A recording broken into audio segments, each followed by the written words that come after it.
Bonjour les amis, aujourd'hui on va parler de la fièvre aiguë.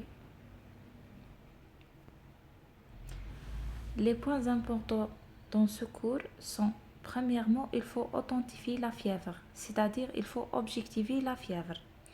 Deuxièmement, repérer les signes de gravité et les étiologies qui nécessitent un traitement anti-infectieux en urgence, par exemple comme le palud, méningo-encéphalite, etc. En absence de signes de gravité et des signes d'orientation étiologique, il faut attendre. Ne précipitez pas à donner un antibiotique. On a trois problèmes dans la fièvre aiguë à résoudre. Premièrement, on doit rechercher l'étiologie par un examen clinique soigneux à la recherche d'un foyer. Deuxièmement, savoir reconnaître les indications d'hospitalisation et des connaissances des signes de gravité. Et dernièrement, décider si les examens complémentaires sont nécessaires.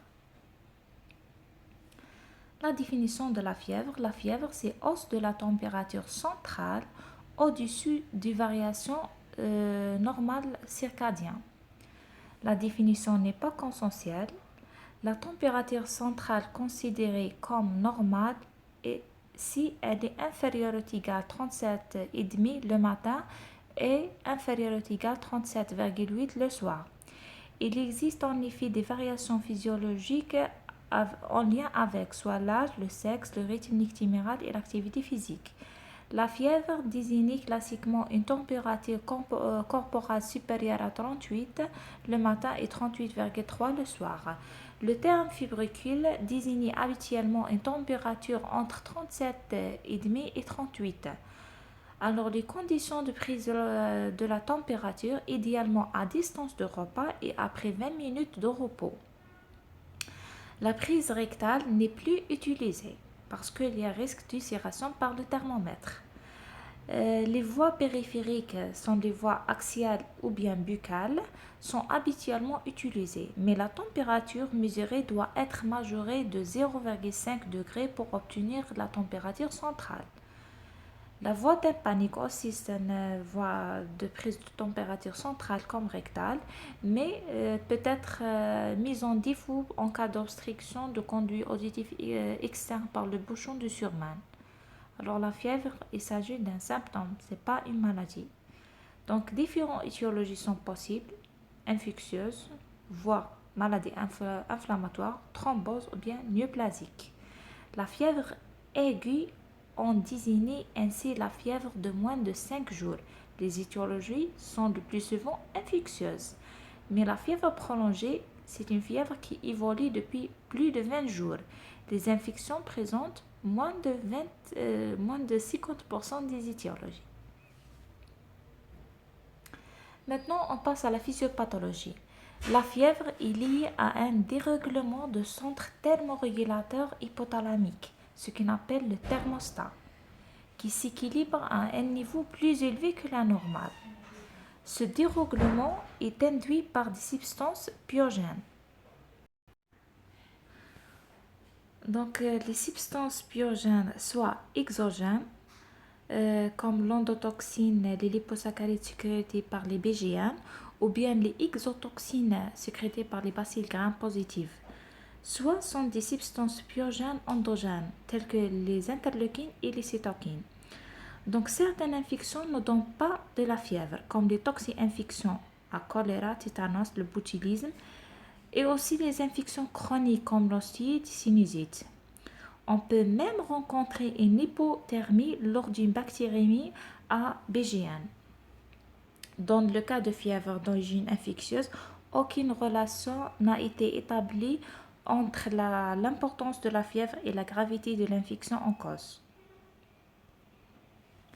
On passe directement à la démarche diagnostique. Dans la démarche diagnostique, on doit premièrement rechercher les signes de gravité, puis le terrain particulier, puis l'examen clinique complet et on termine par les examens complémentaires. Donc, on commence par les signes de gravité. Les signes de gravité, ce sont des signes de sepsis. Le sepsis, c'est une hypoperfusion tissulaire plus ou moins compensée dans un contexte d'infection suspect ou documenté. Alors, on doit rechercher les signes neurologiques type angoisse, agitation, confusion, troubles de comportement, prostration, coma, les signes cardiovasculaires, la tension artérielle systolique inférieure à 100, les signes cutanés type purpura, extrémité froide, les signes respiratoires, polypnie, les signes rénaux, oligurie.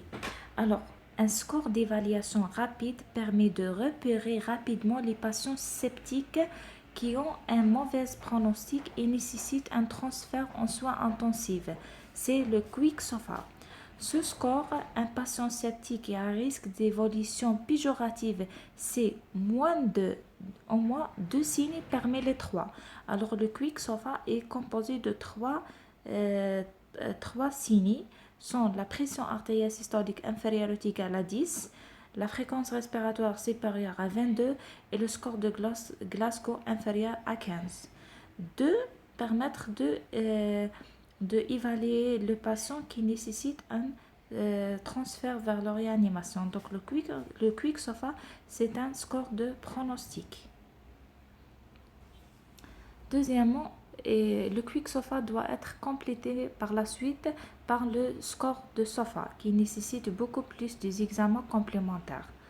Maintenant, après les signes de gravité, on passe à le terrain à risque de faire une infection grave ou bien faire une évolution défavorable.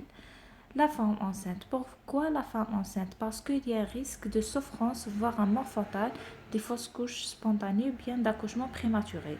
L'immunodépression, soit un déficit d'immunité humorale, ou bien déficit en immunité cellulaire, ou bien un traitement immunosuppresseur. Pour le déficit de l'immunité humorale, soit par hypogammaglobulinémie, ou bien splénoctomie, ou bien asplénisme fonctionnel dû à myélome, ou bien drépanocytose. La déficit de l'immunité cellulaire comme le VIH, lymphopénie, neutropénie. Le traitement anti-immunosuppresseur sont comme des corticoïdes prolongés, bien la biothérapie. Après ça, on passe à la comorbidité. Les comorbidités comme diabète mal équilibré, insuffisance cardiaque, insuffisance respiratoire, insuffisance rénale chronique, les cirrhoses, les patients âgés dépendants ou bien avec polypathologie. Maintenant, pourquoi la fièvre peut décompenser une comorbidité? Premièrement, le retentissement neurologique de la fièvre. Elle peut donner des troubles de comportement, des convulsions, des délires, voire coma. La déshydratation. Notez bien que chaque degré au-dessus de 37 degrés augmente la perte hydrique de 400 ml par jour. D'accord? Et on a aussi la décompensation de comorbidités sous-jacentes, soit insuffisance cardiaque et respiratoire. Comment? On note bien que chaque degré aussi au-dessus de 37 entraîne une augmentation de la fréquence respiratoire et la fréquence cardiaque à 10 battements par minute. Notez bien que la fièvre et la frisson majoraient les besoins d'oxygène. Donc la fièvre entraîne une décompensation de comorbidité, soit elle entraîne la déshydratation, entraîne l'augmentation de fréquence respiratoire et fréquence cardiaque, et aussi majorer les besoins d'oxygène.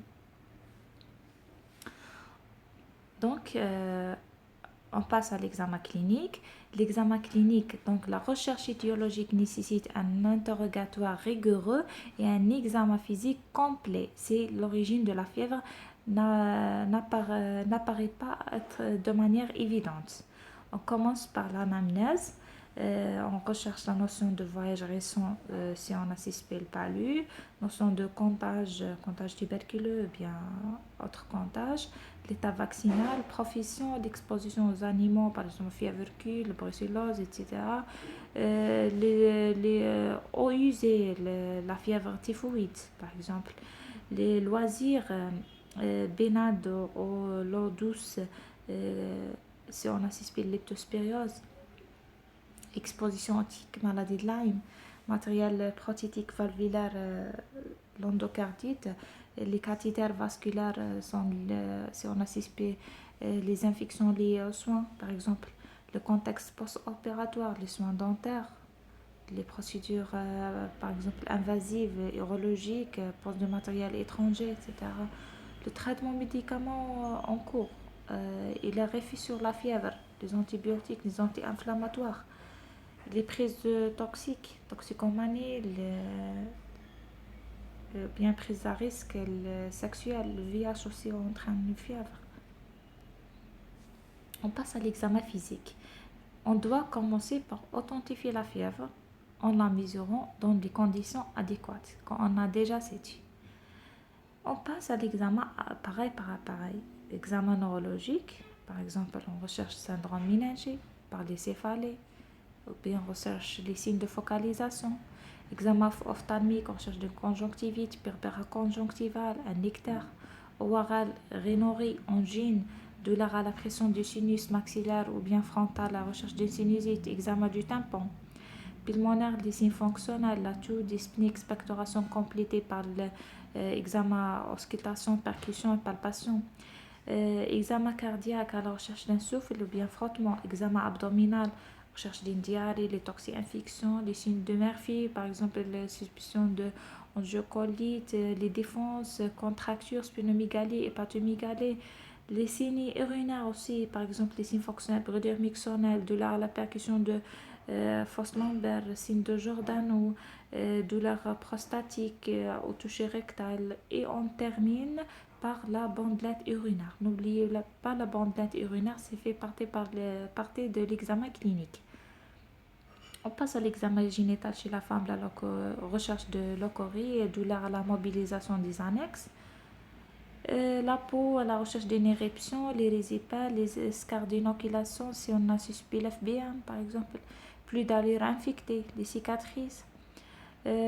Compléter l'examen par palpation des aires ganglionnaires, examen aussi osteo-articulaire, ou bien rechercher. Cette notion est très importante. La recherche de la présence de matériel étranger. N'oubliez pas des infections liées aux soins. Il faut retirer le matériel étranger, soit sonde urinaire, soit cathéter central périphérique, pacemaker ou bien des dérivations ventriculaires. Alors, l'examen doit être rigoureux et répété, notamment chez la personne âgée, où l'examen clinique est souvent pauvre et difficile et où les pièges sont très fréquents. Par exemple, les râles pulmonaires, notamment dans des bases liées à la position allongée prolongée, bactéries asymptomatiques, mauvaise tolérance neurologique de la fièvre. Maintenant, on passe à l'orientation étiologique selon le terrain. On a des signes qui orientent vers l'étiologie. Par exemple, la femme enceinte, toujours penser à PNA, pyélonéphrite à recherche systématiquement, surtout au troisième trimestre. Recherche aussi des infections annexielles ou forme trompeuse surtout. Euh, la listériose, n'oubliez pas, c'est très rare, mais il faut rechercher par des hémocultures devant tout tableau pseudo-greffal. La notion de contage, surtout chez la femme enceinte, n'oubliez pas cette notion. Notion de contage à toxo et la rubiole. Et ainsi la vaccination contre ces dernières maladies. Donc le sujet âgé, les pièges qu'on a déjà dit sont nombreuses. La symptomatologie atypique, on a des manifestations neurologiques, parfois la fièvre peut être absente, donc il faut rechercher beaucoup. Les urines, comme on a déjà dit, sont parfois colonisées, les infections pulmonaires, urinaires, digestives. Le sujet âgé est beaucoup plus focalisé sur les infections urinaires, pulmonaires et digestives. C'est surtout ça, surtout pulmonaire et urinaire. Prothèse valvulaire, des hémocultures à la recherche d'une endocardite infectieuse, antécédents chirurgicaux récents, diabète, surtout dans un terrain mal équilibré, recherche staphylococcus aureus, les infections du plaie, du pied par exemple, etc. Le dialyse aussi, on a risque de bactériémie à staph aureus, staph coagulase négatif, surtout résistants à la méticilline, les immunodéprimés, soit par déficit immoral. Euh, c'est ça, le VIH aussi, c'est les lymphocytes inférieurs à 200. On recherche des infections opportunistes. Neutropénie à courte durée à la recherche des infections entérobactériennes ou bien coccigram positives. à longue durée, c'est surtout les infections Pseudomonas aeruginosa. Et la notion, on commence toujours par le palais. On recherche toute fièvre autour des zones tropicales doit évoquer le paludisme et réaliser un frotté mince et gouttes épaisses. Toujours on commence par le palais, puis on pratique soit CRP, procalcitonin pour nous orienter beaucoup plus de fièvre, étiologie virale ou bien bactérienne. C'est beaucoup plus pour orienter. On commence par le palais. Donc les indications d'hospitalisation, ce sont les critères d'hospitalisation qui... chez nous, on n'a pas vraiment les critères d'hospitalisation. Donc, on doit hospitaliser une personne qui présente des signes de gravité ou bien thérapie particulier, si on a difficulté de prise orale de l'antibiotique, si absence d'amélioration, si isolement social, difficulté d'observance, etc. On passe à l'examen complémentaire. Entre G3 et G5, donc la probabilité d'un virus simple est moins élevée. Aussi un examen clinique négatif. On doit faire un bilan étiologique à base de FNS, ionogramme, créatinémie, le bilan hépatique, lactatémie TPC, signe de gravité, hémoculture, radio pulmonaire. Comme j'ai déjà dit, n'oubliez pas le CRP et le procalcitonin, dont l'intérêt est aider à différencier les étiologies virales et bactériennes. Et surtout, des examens complémentaires guidés par la situation. Si on a notion de voyage, on doit faire un frotté mince et gouttes épaisses. Si on a syndrome méningé ou bien confusion fébrile ou bien des signes neurologiques avec fièvre, on doit faire un ponction lombaire. Et les examens d'imagerie orientés par points clinico-biologiques. On passe au traitement, les indications des antipyrétiques. Donc, pas d'antipyrétiques en systématique car la fièvre augmente la résistance à l'agent pathogène. La fièvre, c'est un moyen de défense. Et aussi permet de surveillance de l'évolution et l'efficacité du traitement. Donc, pas d'antipyrétique systématique. L'antipyrétique est indiqué s'il y a fièvre mal tolérée ou bien un terrain particulier tel que l'insuffisance cardiaque, l'insuffisance respiratoire, un sujet âgé. Donc, lorsque l'antipyrétique est indiqué, il vaut mieux administrer de manière systématique et régulière afin d'éviter le rebond de fièvre. Alors, on donne le paracétamol 15 mg par kilogramme 4 fois par jour chez l'enfant, maximum 1 g x 4 chez l'adulte en péros, chaque fois que c'est possible. Alors, les contre-indications de paracétamol, comme vous savez déjà, l'hépatite aiguë et l'insuffisance hépatique. Donc, attention, l'aspirine, les anti-inflammatoires non recommandés parce qu'on a le risque de syndrome de Rett. C'est l'encéphalopathie, surtout chez les enfants, surtout virus chez les enfants. Alors, si on donne l'aspirine, on va engendrer un syndrome de Rett. Ok, et aussi il y a le risque de complications locorégionales systémiques et graves. C'est un foyer bactérien et on donne les anti-inflammatoires. Après un traitement antipyrétique, n'oubliez pas la lutte contre la déshydratation. Comme on a déjà dit que la fièvre 1 degré au-dessus de 37 entraîne une perte hydrique de 400 ml par jour. N'oubliez pas cette notion. Donc, on doit lutter contre la déshydratation par les boissons abondantes, sucrées et salées. Donc, pour le traitement spécifique, ne doit être mis en place que selon l'étiologie infectieuse. Donc, en dehors de sepsis grave, choc septique, neutropénie, patient asplénique, purpurafide Milan, ne jamais prescrire antibiothérapie sans diagnostic. D'accord? Donc, on a certaines situations qui imposent un traitement anti-infectieux en urgence. Par exemple, purpurafide Milan, bien choc septique, on doit donner soit cifotaxime, soit ciftriaxone C3G, c'est-à-dire dans le palais, on donne l'artusénate en IV, méningite purulente, on donne C3G, méningoencéphalite c'est aigu, on doit évoquer l'herpès, on doit traiter par la cyclovir. Ok. Maintenant, un tableau qui résume. Donc, la démarche diagnostique, on commence par la recherche des signes de gravité, le sepsis, il faut scorer le malade selon le Quick-SOFA, d'accord? Rechercher notion de voyage, paludisme, syndrome méningé, c'est ça les signes de gravité. Si les signes de gravité sont présents, alors on voit si on a un poids d'appel évident, on donne un traitement étiologique. Si on n'a pas un point d'appel évident, on complète par un TDM, voire un TAP, d'accord? Et on donne un traitement antibiotique probabiliste, donc ou bien traitement orienté selon le bilan, d'accord? Si on n'a pas de signe de gravité, on voit, si on a une absence de point évident, on surveille, réévaluation, hospitalisation, c'est un terrain particulier et compléter le bilan. Donc, c'est bien sûr persistance de la fièvre.